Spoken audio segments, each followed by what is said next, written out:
say, first of all, it's a real pleasure to conduct this conversation. Thank you, Wilton Bob. Thank you, High Commissioner. I thought I could start with what I loosely describe as Tully's dictum, which is whatever you hear or say about India, the opposite is equally true. But it has become almost conventional wisdom to say that this is India's moment. There seems to be a political tailwind as well as an economic tailwind, a rare combination of circumstances. Think of Margaret Thatcher, political tailwind, economic headwind.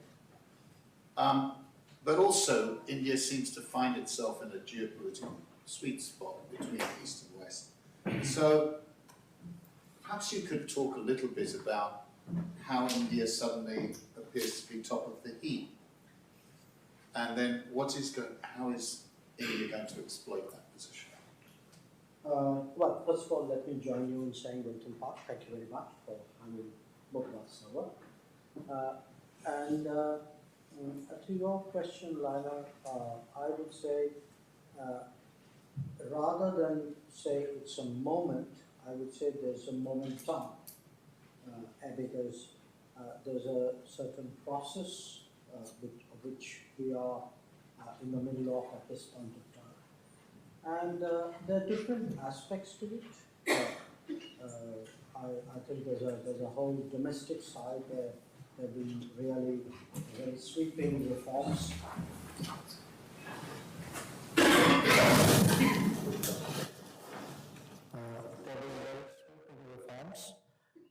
And a lot of the hard work and efforts of the last decade, they are beginning to show up in terms of performance.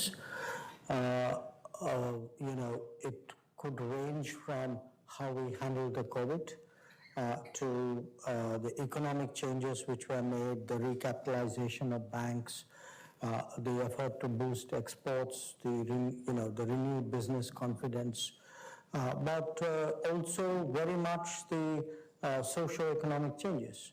The fact that there's been such a massive embrace of digital technology. So one part of that momentum is the impetus given by domestic changes. Another part is really looking at the world and reading it right,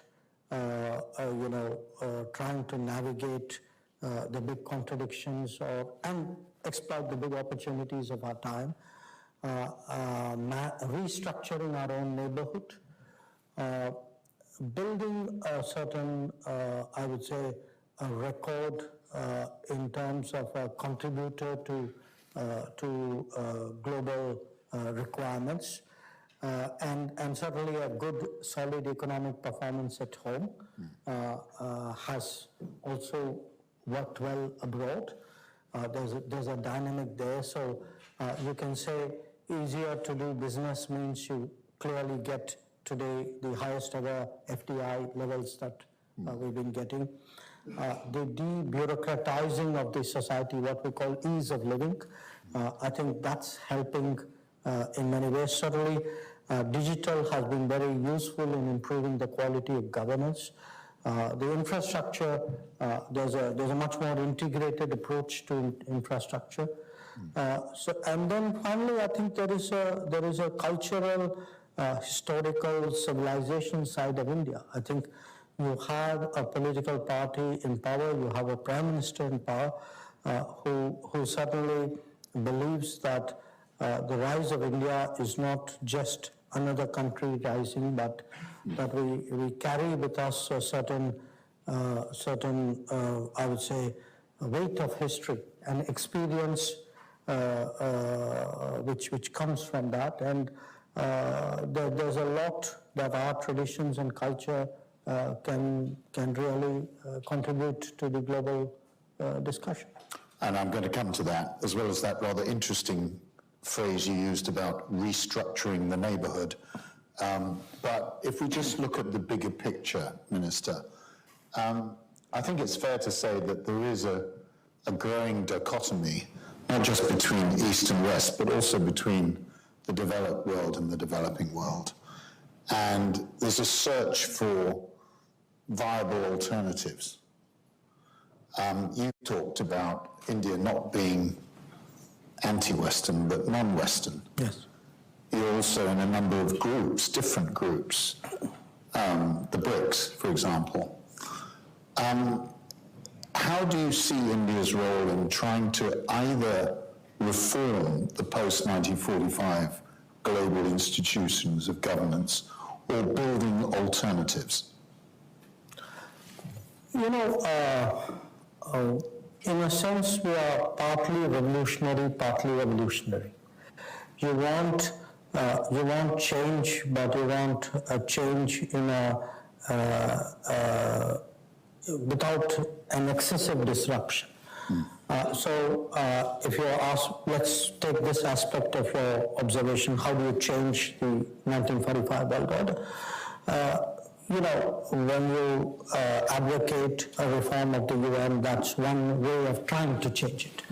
But if I give you actual change that has happened, to me, the fact that you have an institution like, a group like the G20 is a very powerful statement of that change. Till 2008, I would say the really influential global grouping was the G7. The G7 still continues, the G7 still matters, but clearly there was a recognition after the 2008 crisis that the G7 membership was not good enough or broad enough to address the crisis, and we needed a buy-in by what we term the emerging economies. So, you know, it could be economic, it could be in power terms, it could be, you know, we do a lot of first responder operations today. I mean, we know in our part of the world, from East Africa probably till the Pacific, that if something catastrophic happens, it is for the countries of the region to respond. And 20 years ago, we would have waited for the United States to do something, which they did in 2004 when the tsunami came. So it could even be cricket, you know, by moving the center of gravity of the cricketing world to India. That is also part of changing the 1945 order. Yeah, we're feeling it, but there we are. I'm going to do something really dangerous, Minister, which is actually a quote from your book, which I haven't finished, but I did give it a good try over the weekend. It's very eloquent, very, very thoughtful book on international relations and the India way. You write at one point, it's only through a series of disruptions that India was able to bring about shifts in its favor. Now, you're referring there to 65 and 71, I think, Bangladesh, Pakistan war, perhaps. But is that something that you think you, with Prime Minister Modi, are attempting to do now, a series of disruptions? And if so, what? You know, in my previous remark, I used the adjective excessive disruption. So even disruptions need to be managed and handled with a certain amount of skill. But the answer is yes. You know, I'm not exactly sure where I used that term in the book, but certainly, I trust you. So, you know, 1971 was a disruption in the sense what it did was it took a partitioned subcontinent and brought out the untenability of the outcome of the partition and really created a different construct in the subcontinent, which of course continues to this day. And interestingly, you know, what was then the poorer part, the less developed part of Pakistan has actually done much better economically. But there are other disruptions. In a sense, becoming a nuclear power was a disruption of a kind. In many ways, the reworking of our relationships, the fact that we have today built such a strong relationship with the Quad and with the US, and then which eventually has led also to the Quad, is another aspect of it. So what will happen to a country like India would be, as we go up the hierarchy, we'll have to, some of it will be, as I said, more evolutionary, but sometimes we'll have to take some big calls, which. What do you think the biggest call is? I would find it hard to predict. I think there is a degree of, you would react to what are the circumstances of that situation. So, but if you put them all together, it could, as I said, it could be what we have done at home. The digitization of India is a very remarkable phenomenon. It could be what we have done in terms of shouldering responsibilities. Let's say if you take something like climate change today, there was a belief that we were a climate laggard. Today we're seen really as a climate action leader. I mean, a lot of the big ideas on how to deal with climate change are coming out of India.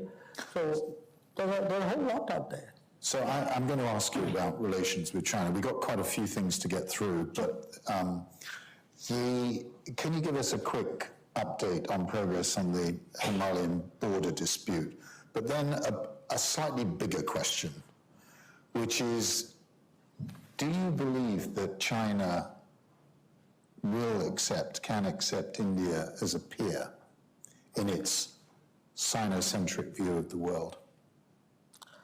Does it matter? Well, let me start with the first part of it, which is what's happening at the border. As you know, we had a border dispute pretty much from the time when they had the revolution and we got our independence. It took about a decade for this to really come out. Initially they were a bit evasive about it. Their maps depicted the border in terms of their claims, and they avoided, engagement in the initial years. But by the second half of the 1950s, it was very clear to us that we had a very serious issue on our hands. And then in 1962, we had a border conflict, and they got the better of it. Now, from 1962, in fact, before the conflict, we had withdrawn our ambassador, and it was only in 1976 that we resumed ambassadorial relations. It took another decade really for a Prime Minister of India to go to China and sit down and discuss the relationship with them.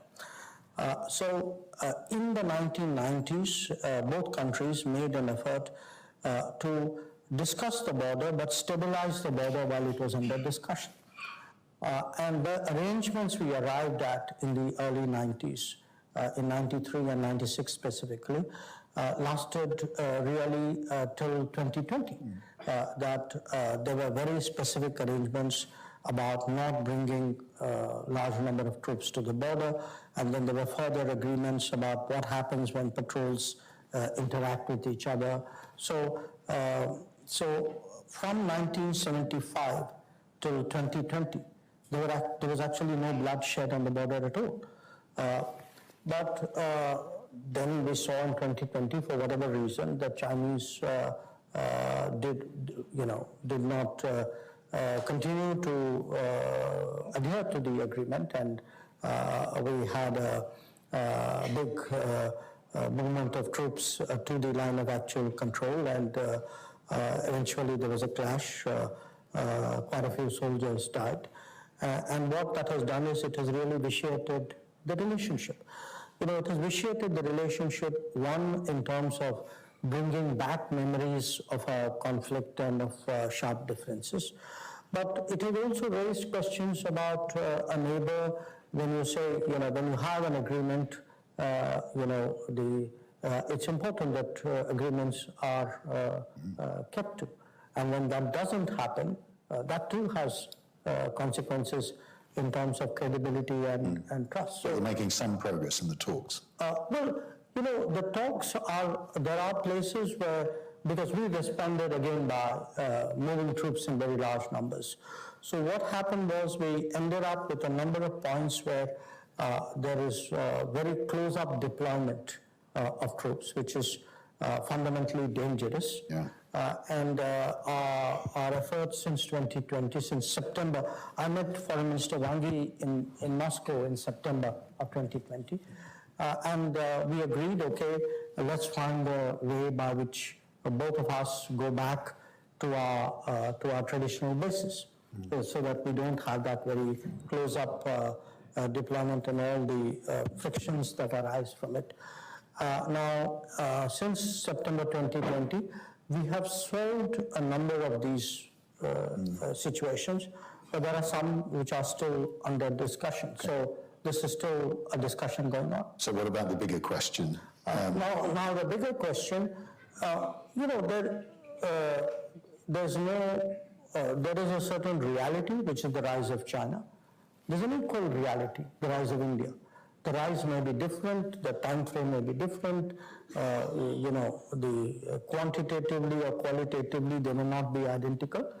But the fact is, as two countries who are really proximate neighbors, who are the two oldest civilizations of the world, who have survived as nation states, who are in a way exceptional nation states because they are civilizational ones.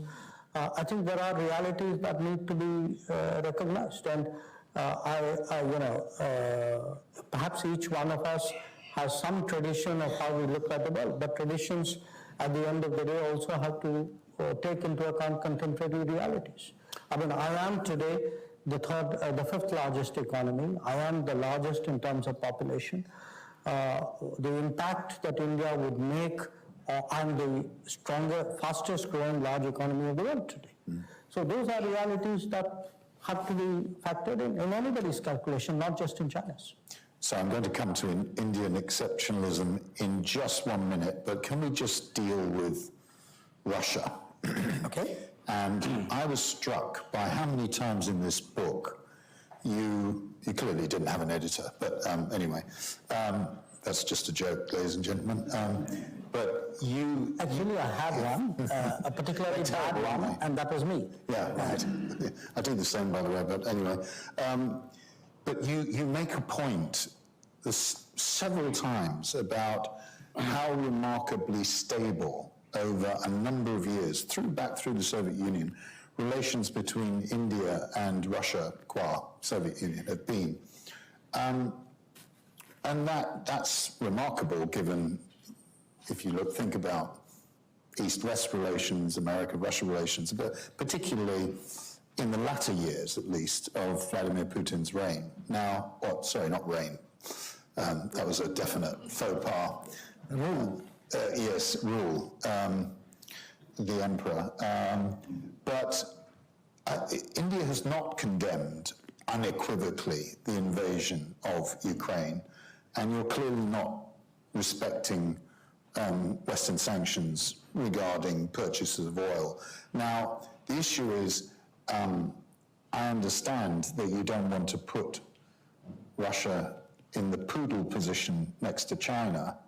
Is that part of your calculation, or is it actually, look, there's oil on the market at a certain place, this is a transaction, and we can play our options here? There's a lot there, I agree. Yes. So let me start first with my repeated references to the exceptional steadiness of the relationship. I started my career, a diplomatic career in Moscow.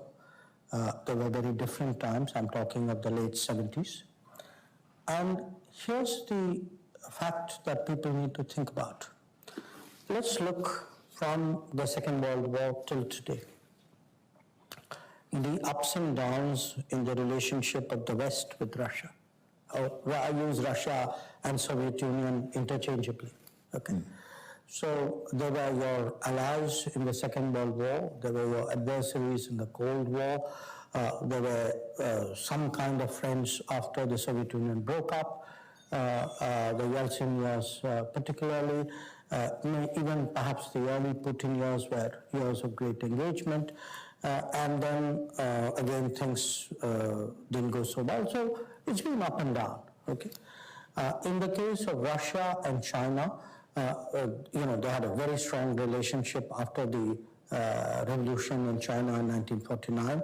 But by 1960s, the relationship had fallen apart. They even had a military clash in 1969, and it was bad enough for the Chinese to actually host American military sites which were targeting Russia at that point in the 1970s. Okay? So look at the ups and downs here. Now, I could, to differing degrees, give you the ups and downs between Russia and Japan, Russia and Germany, Russia and pretty much everybody else. Comparatively, when I look back, we struggled perhaps in the late 40s, early 50s, but certainly after 1954-55, we've had the Khrushchev era, you had the Brezhnev era, you had the Gorbachev era, you had the Yeltsin period, the Putin period, back to the Putin period, and we've remained very steady. Now, I would like to believe that a lot of this is due to the brilliance of diplomats on both sides, but surely if a relationship is so even, there must be a fundamental structural ballast to it which would keep it so even. So my suggestion, my inference from that is actually both sides recognize the importance of the relationship in keeping a kind of a continental balance, if you would, in that part of the world. Now, I also make this point that when we, here I speak not just for India, when countries east of Russia view Russia, for us Russia is a source of stability. Russia is not a revisionist power east of Russia. It is west, though. That might be your experience, or I don't think I'm just wearing a Western hat on that. no. But no, the contrast I would mark. But it is not automatic that if a country is perceived a certain way in the West, that logic would extend to the East. The perception in the East could be very different. In fact, it is very different. So I think when we approach Russia, because I'll come to the current situation, when we approach Russia, I think those 70 odd years of history and of working together and of what we call the steadiness is very much a factor in our minds. Now, when you then come to the Ukraine situation and what you asked me, look, I follow obviously and understand and analyze the position which European countries and Western countries have broadly taken in regard to Ukraine. But if we now make it a matter of, let us say, principle, which often is the case in many debates, my first experience of international relations when I became independent was I got attacked by Pakistan, and nobody condemned it. In fact, it went to the UN Security Council, and thanks to the United Kingdom, what began as a problem called, the aggression on Jammu and Kashmir, it ended up as the India-Pakistan question. So we have learned the hard way that people speak of principles. I don't say they are irrelevant or I wouldn't be cynical about it, but they are tempered by interests. And in this particular case, we have a very powerful interest to keep our relationship with Russia going. When it comes to the purchase of oil, just imagine for the moment, had we not bought oil from Russia, I think the global oil prices would have gone higher. because we would have gone into the same market, to the same suppliers that Europe would have done. And frankly, as we discovered, Europe would have outpriced us. We saw that in the LNG markets, where actually many supplies which were traditionally coming into Asia got diverted to Europe. And in fact, at least India was a big enough country to command some respect in the markets, but there were much smaller countries who didn't even get responses to their tender inquiries because the LNG suppliers were no longer interested in dealing with them. They had bigger fish to fry. So we've actually softened the oil markets and the gas markets through our purchase policies. We have, as a consequence, actually managed global inflation. So frankly, people should be saying You've been thank doing you. service. Yes, absolutely. I'm waiting for the thank you. Yeah. Merci. I'll take it in any language. Okay. I think I'm going to now do something even riskier. So you forgive me, which is to quote Martin Wolf, who is a great friend of India as well as a former colleague at the Financial Times. And I've read his columns over many years on India, and as I say, he's a friend of India. Yes, I know. I know him. Yeah, I know you know him. Well, he wrote in a recent column that there's a paradox about modern India. He says modern India is less liberal but more efficient. Interesting. I think you may or may not agree with this, but it seems to me that the India of today is very different from the India of the Nehru era. I agree with that. Good. Absolutely. Well, and this is encouraging, Okay. given what I'm going to ask you. But that in Nehru's time there was a formal entitlement to any religion. You talked about the weight of history, but in a way, secular, pluralist, not Hindu-centric or Hindu majoritarian as today.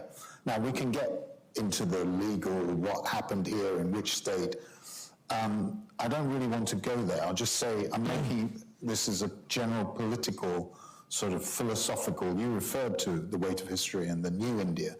My question is, in this new Hindu-centric, Hindu-majoritarian India that's projecting itself, how do you think that affects relations in the region, in the Gulf, for example, amongst Muslim countries?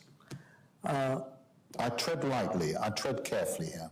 Yeah, but since you cleverly slipped in the word Hindu majoritarian as a description, I didn't quite see the inverted commas there. Sorry. Right.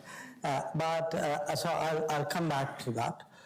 Let me start backwards, starting with your question and then going back to your assumptions. How are our relations with the Gulf, as an example, far, far better than they've ever been in our history. I would say it probably applies without exception in the Gulf, but certainly one recent example of this was the connectivity corridor, which we, the Saudis, the Emiratis, the Americans and the Europeans we have signed up to do. We concluded last year a free trade agreement with the UAE. The number of Indians in the Gulf today is the highest that it has ever been. There are more Indians in UAE and Saudi Arabia than there probably are in the UK. When we look at it's not just energy, it's not employment. The relationships with the various Gulf kingdoms have really deepened in terms of security, in terms of culture, in terms of what we do, in terms of connectivity. And again, not just the Gulf, it would apply to some degree for, as an example, to Egypt, where again our ties have been very, very enthusiastic of late. So, so the first point which we all might want to reflect on is whatever the changes in India, and I accept that there are, in fact, I not just accept, I assert that there are some very big changes which have taken place in India.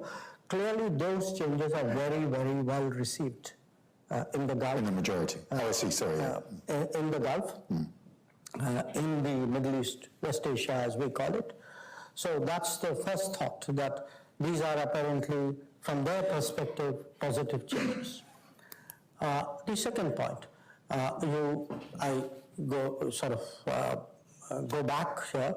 Has India changed from the Nehruvian era? Absolutely, because one of the assumptions of that era, one of the a thought which very much guided the thinking of the polity and its projection abroad, was what we in India, the way we define secularism in India. And for us, secularism doesn't mean being non-religious. For us, secularism means equal respect to all faiths.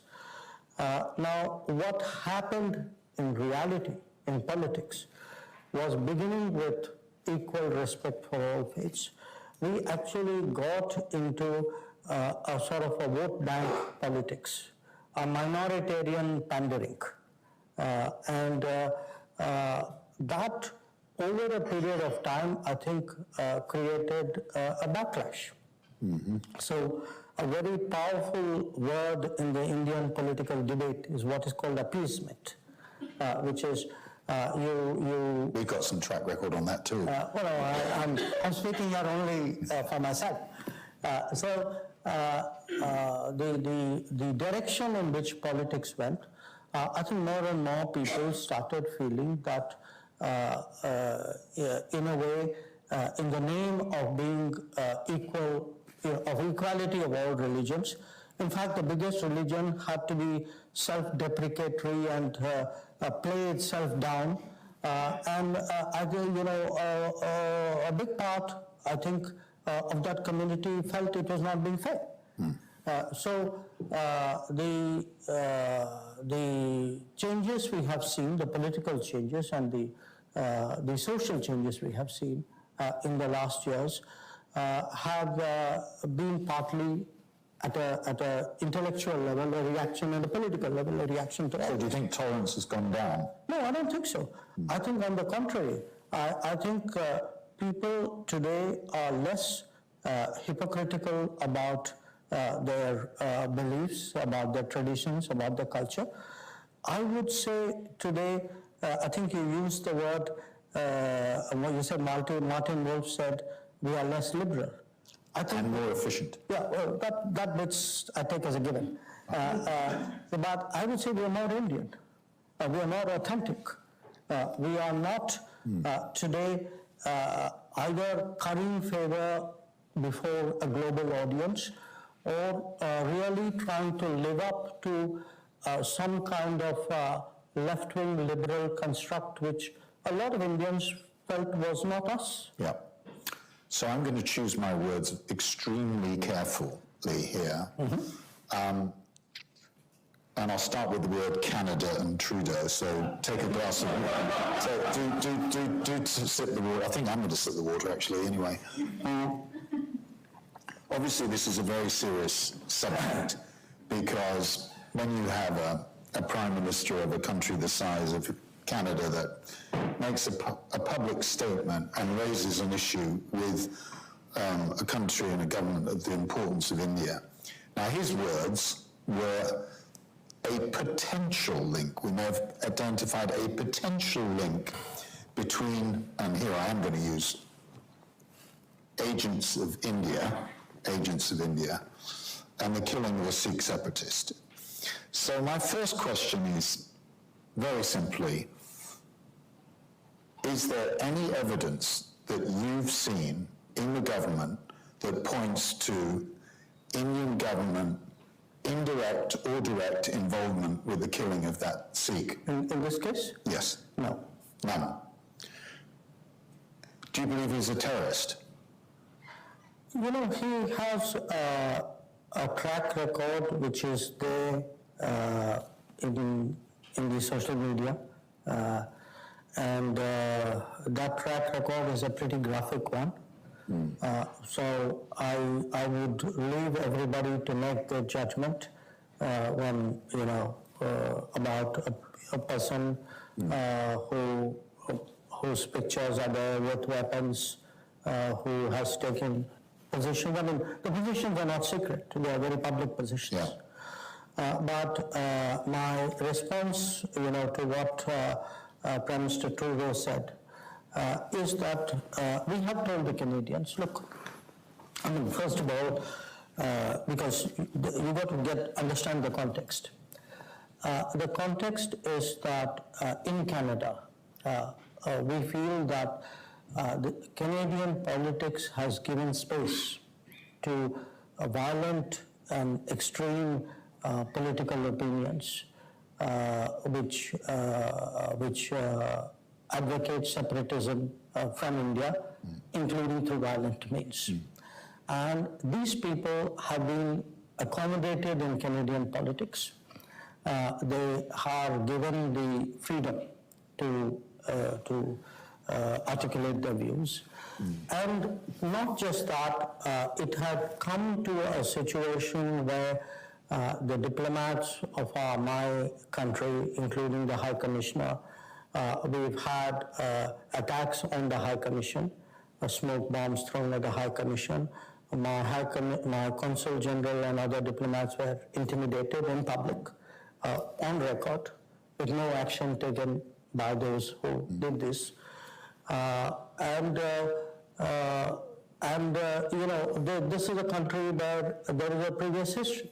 You know, for those who would be familiar with Lockerbie, we had a much bigger incident when an Air India plane, there were bombs put, in fact, on two planes. One fortunately landed before when the bomb went off, but the other one, there were 327 people who died when the plane crashed off Ireland. So given all this, I think it was important that you know, a country like Canada, I mean, we are a democracy, you are a democracy, they are a democracy. But freedom of speech and freedom of expression also comes with a certain responsibility, and the misuse of those freedoms and the toleration of that misuse for political purposes would be, to our mind, very wrong. Now, in the case of Mr. Trudeau, I have discussed it also with my own counterpart, I still do, and we have told them, saying, look, if you have a reason to make such an allegation, please share the evidence with us. We are not ruling out an investigation and looking at anything which they may have to offer.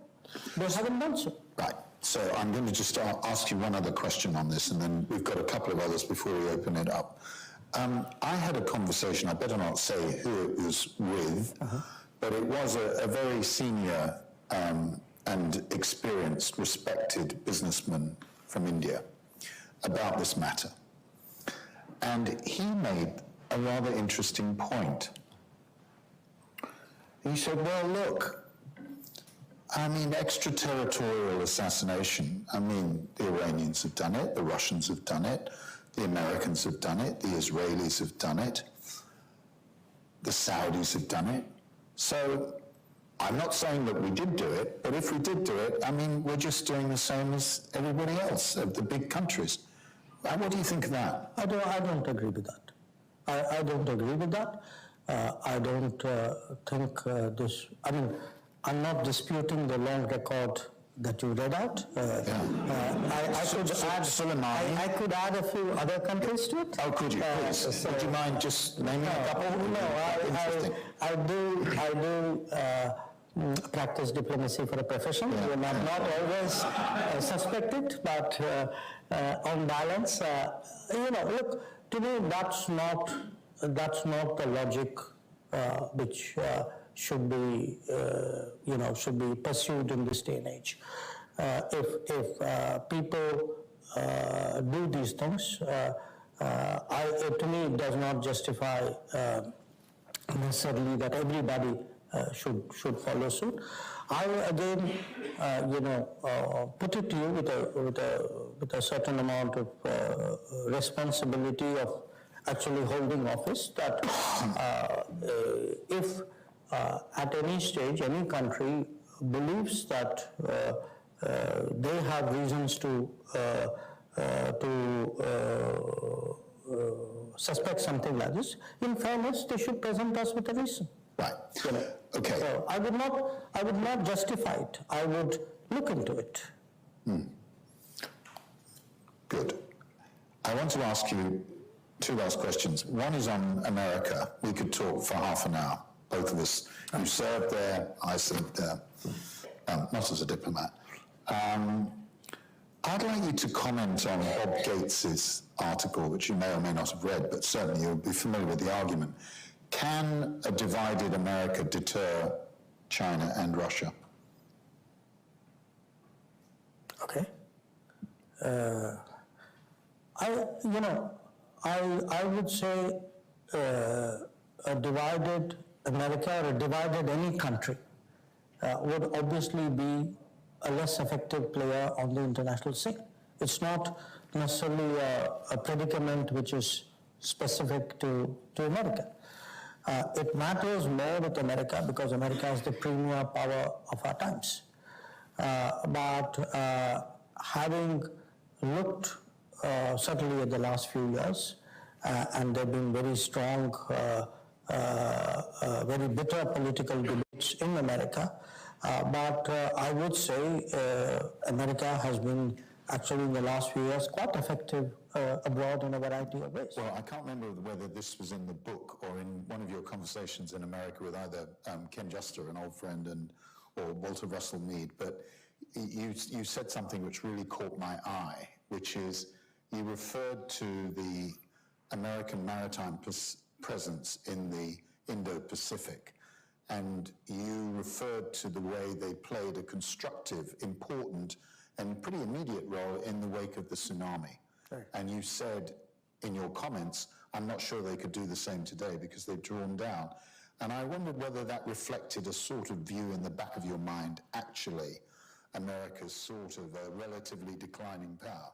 No, I would say America today is a power which is reinventing itself.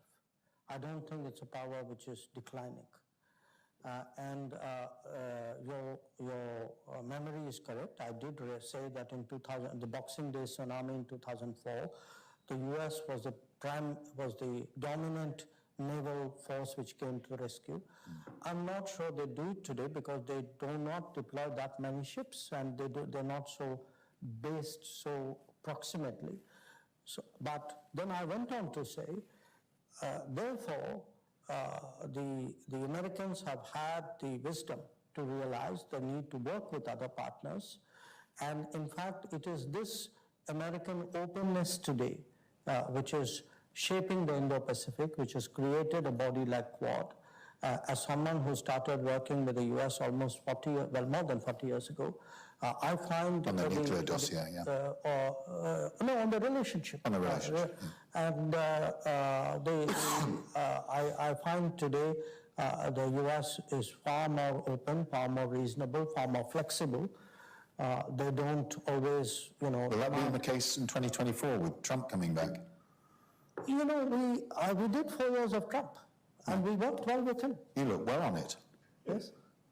I put it this way.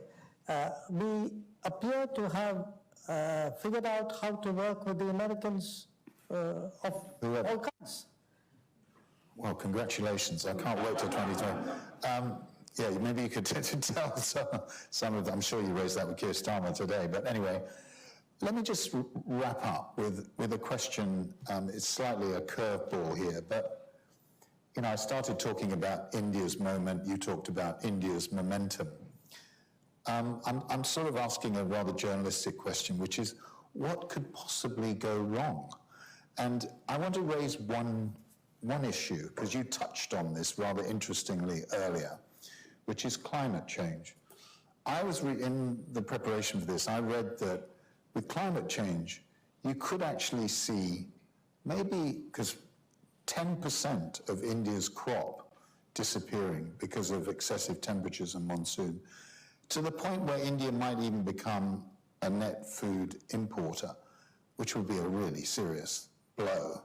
But I mean, are you worried about that, or any other things that you think could halt that momentum? I know we're tight on time, so let me just make two observations here. Yes, we do recognize today that the climate challenges are very serious, and it's important for countries to preempt a lot of what we can see coming. We have, in fact, today in the world factored in climate events as a regular disruptive happening, which is going to make the world a much more riskier place. Am I worried on the food side? Yes, as a government, as a country, we look at issues like the falling water tables, we look at the changing weather patterns, but we also are very active in finding solutions, and I'll give you one. We have been a very strong advocates of the growth and consumption of millets. Just to give you some kind of reference here, we grow a little less than 100 million tons of wheat every year, and we grow about 18 million tons of millet, so it's about 17-18% of the wheat consumption. Now, millets were our traditional grain. Very large parts of India historically ate millets. They're more nutritious, they're grown by small farmers, they're greener to grow, they use less water. And if we can, instead of having millets grown and consumed at the source of production with no value add, if we can actually make millets into a tradable grain, which is then processed, we think there's a whole world waiting out there, and in fact that is happening in India. And the Prime Minister Modi has made this in many ways a personal mission. And when I travel around, especially in Africa, I see great enthusiasm, because they too eat millets even now. They too see that as an ancient grain, which is very much part of their tradition. It's more nutritious, by the way. So yes, if you sit on our hands and do nothing about it, a lot of what you fear may happen. I think the climate challenge, in fact, calls on us to be hyperactive in anticipating and responding to it. We've got some time for questions, and I'm sorry, I probably went slightly over, so yes, ma'am. Could you identify who you are? Thank you very much. Hi, I'm Dia Chakraforty, I work for The Telegraph. Minister, that talk was every bit as fascinating as I was expecting it to be, so thank you very much, and thank you for conducting it. I was interested to read in your wonderful book, you say China had been winning without fighting while the US was fighting without winning in the lead up to the 2016 events of Trump winning and Brexit and all that. I agree with you that the US had been fighting but not winning, but I was surprised to hear you say that China hadn't been fighting. I mean, it had been fighting pretty openly. My limited knowledge at the border with India, was within the WTO rules, but flouting them quite openly, I think, be it about causing disruption in its own region by funding North Korean conflicts. What did you mean by that? One of the problems writing a book, it comes back to haunt you in different ways. I made this observation, if I remember right, in a very specific context, which is that the American military involvement in Afghanistan, and even more so in Iraq, has been hugely damaging to the United States strategically, and it's actually eroded their capacity as the premier power. So when I spoke about them fighting without winning, this whole concept of what they call forever wars, that you go in, you get stuck, you go in, you double down, you take over more responsibility, and then you get sucked in. That has in many ways been, from 2001, especially for the next 20 years, that has been very much a problem with which the United States has struggled with. Whereas in this very period, if you look, the Chinese actually did not have this kind of military commitment. And in fact, if one looks at the 2 decades after 9/11, there is clearly some correlation between the changed fortunes of the two countries and what the U.S. focus on the Afghanistan, Iran, Iraq conflicts did was it actually in a way preoccupied the U.S. and opened up many other parts of the world in a manner in which perhaps America regrets today. So that was my thought, that in a global way, America took its eyes off the ball. Yeah. Yes. Uday Kemka of the Sun Group, the Kemka Foundation. Minister, thank you very much for your very thoughtful comments, and also congratulations on everything the government's achieved and the recent G20. It's been extraordinary. My question picks up on the comment and the discussion you were having on climate change. You talked about being hyperactive. And it seems to me that broader, more than the commercial relationships that may underpin our foreign policy, could it be that handling what may be the greatest generational challenge of our times could bring us closer to our allies and also increase our economic development in terms of trade, investment, innovation, in ways that are much more specific than general free trade agreements? So, small illustration. Okay, no. Sorry, that's good enough. No, that's all. You just got edited. Yeah, Please. so why don't I take 2, 3 Yes, questions exactly. and just make it easier. Next one. Oh, at the back, sorry. Yes. All right, hello, Alec. Minister, Alec Russell from the FTX, one of Lionel's journalists. Most economists seem to think that in 5-10 years' time there will be 3 economic superpowers. There will be China, America, and India. But when it comes to government of the global economy, India, it's not in the Security Council. It doesn't have a massive influence over the big multilateral bodies. How are you going to make up for that? How do you see India getting what I think a lot of people would reckon is its sort of rightful position in one of those bodies, or another one? Right. I'll take one more, may I? Yeah, one at the, yeah, yes, sir. At the back, yeah. James Crabtree, another former barber worker. There have been recently some signs that India has been forging closer economic ties with Taiwan. There was reporting earlier this week that there would be a deal in which Indian workers would move to Taiwan. There's greater cooperation in areas like semiconductors. I wonder if you could say a little bit more about the future trajectory of relations between India and Taiwan, and in the event of a Chinese economic blockade of Taiwan, what would India's reaction be? Okay. I just wanted to make sure I understood the first question. The first question was really, is an FTA, is a focused economic engagement a better way of handling problems? Is that what the question was? Climate change could be better. Create industrial corridors. Yeah. Because we have industrial policy in the US, Yes, yes. for example.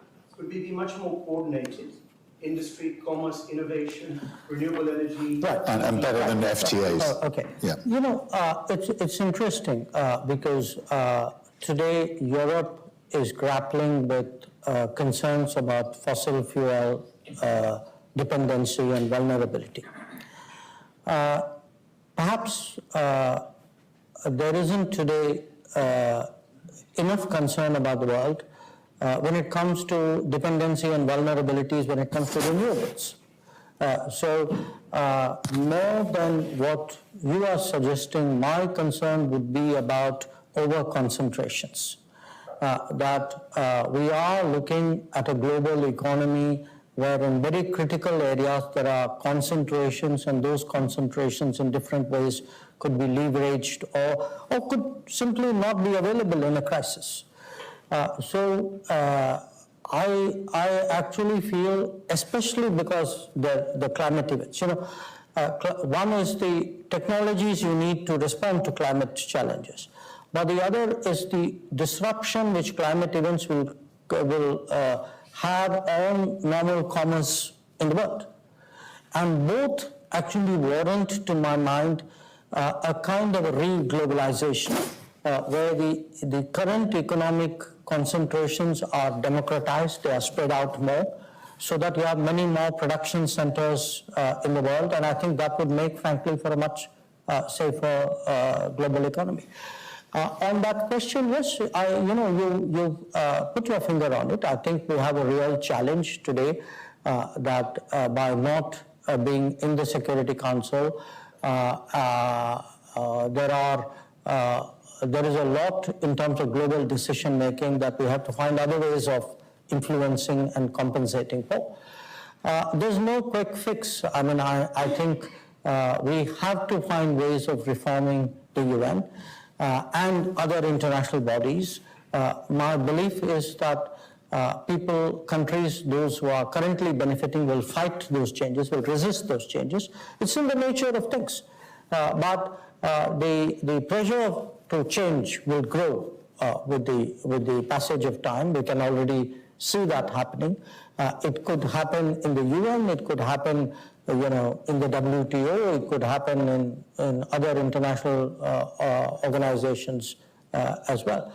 And the Taiwan question, we have substantial technology and economic and commercial relations with Taiwan.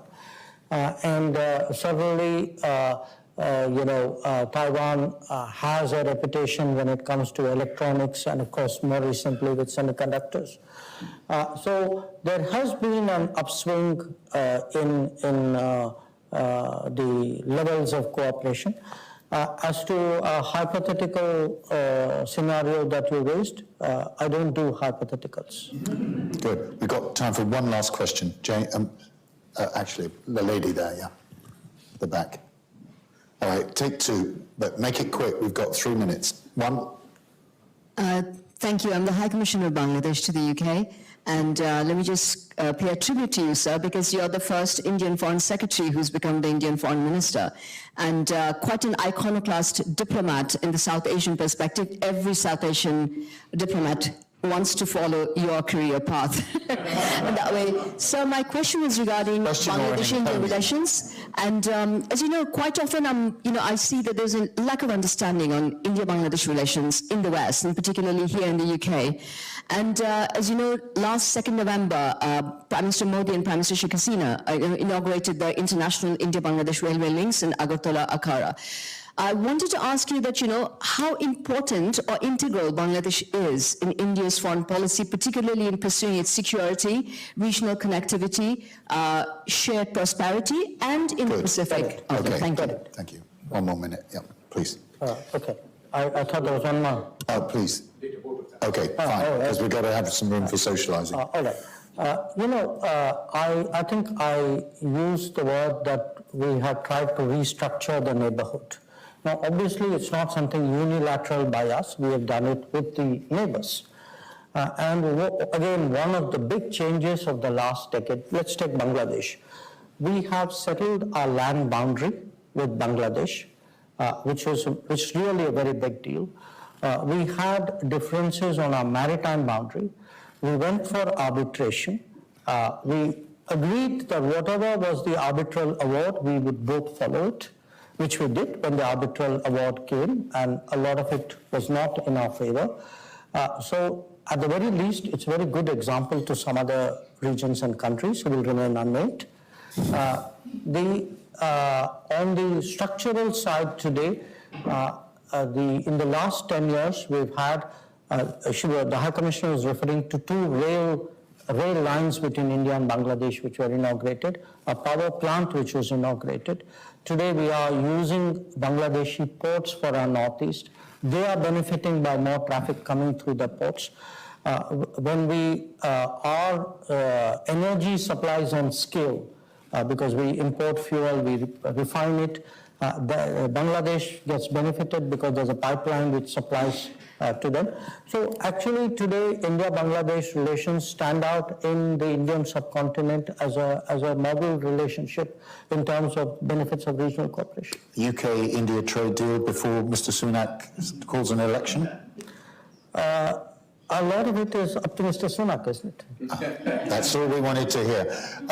May I say that it's been a great honour and a privilege to engage in conversation with you, Minister. We did actually, I didn't say this, we did actually have an hour or more together when you were ambassador in Beijing. You kindly saw me and the Beijing Bureau Chief, Jamil Andolini, and I did make a note at the time. I wonder if I'll ever have another fascinating conversation like we had that day.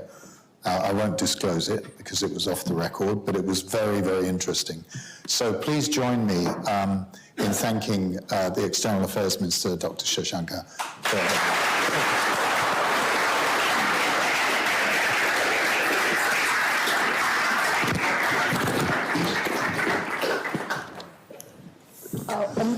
I'm Gilda Stewart, I'm the chair of Wilton Park, and I just wanted to thank Minister Dr. Jaishankar for making this dialogue possible, and thank you to Lionel Barber for raising a number of questions which I think would lend themselves to at least 5 Wilton Park dialogues I could think of.